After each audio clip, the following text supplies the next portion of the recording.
স্তর সহিহ হাদিসের স্তর 7টি। কোন হাদিসকে সহিহ বলতে হলে সব থেকে সহিহ হাদিস কোনটা? যে হাদিসের উপর ইমাম বুখারী এবং মুসলিম ঐক্যমত হয়েছেন, অর্থাৎ মুত্তাফাক আলাইহি। তাহলে কোন হাদিস যদি শুনেন মুত্তাফাক আলাইহি, সেই হাদিসের ব্যাপারে সন্দেহের বিন্দু মাত্র অবকাশ নেই, সেই হাদিস সর্বোচ্চ সহিহ। 2 নাম্বার সহিহ হাদিস কোনটা? 2 নাম্বার সহিহ হচ্ছে শুধু ইমাম বুখারী বর্ণনা করেছেন, রাওয়াহুল বুখারী। এ জাতীয় হাদিসগুলো দ্বিতীয় পর্যায়ের সহিহ হাদিস। তৃতীয় পর্যায়ের সহিহ হাদিস কোনটা? রাওয়াহু মুসলিম, ইমাম মুসলিম বলেছেন। 4 নাম্বার কোনটা?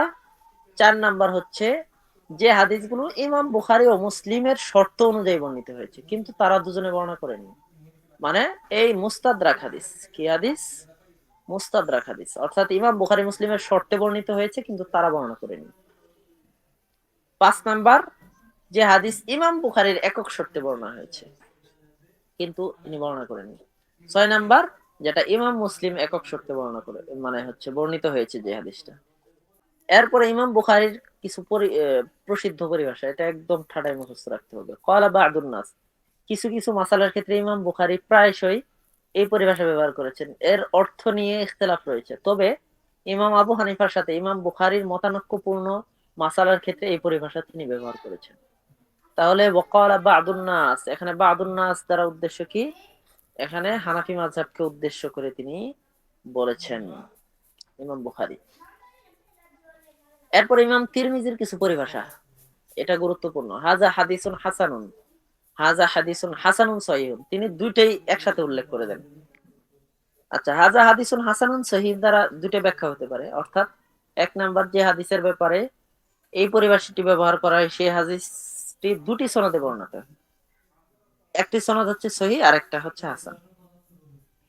2 নাম্বার, যদি হাদিসটি একটি সনদ হয় তাহলে একদল মুহাদ্দিসের নিকট হাদিসটি সহিহ, আরেক দল মুহাদ্দিসের নিকট হাদিসটি হাসান। এজন্যই ইমাম তিরমিজি হাদিস বর্ণনা করার পরে বলেছেন হাযা হাদিসুন হাসানুন সহিহুন। তাহলে এবার একটা প্রশ্নের উত্তর দেন যে হাযা হাদিসুন হাসানুন সহিহুন এটা কার পরিভাষা? ইমাম ইমাম তিরমিজি তিরমিজি। রাহিমাহুল্লাহ। তিনি অধিকাংশ হাদিসের ক্ষেত্রেই, তিরমিজি শরীফের অধিকাংশ হাদিসের ক্ষেত্রে তিনি এই পরিভাষাটা ব্যবহার করেছেন। কলা বাজুন নাস, এটা দ্বারা আসলে কি বোঝাইলো মানে বুঝলাম না ভালোভাবে। কোনটা? এই ইমাম যে বুখারী? জি জি, কলা বাজুন নাস এটা দ্বারা মূলত আসলে কি বোঝাচ্ছে?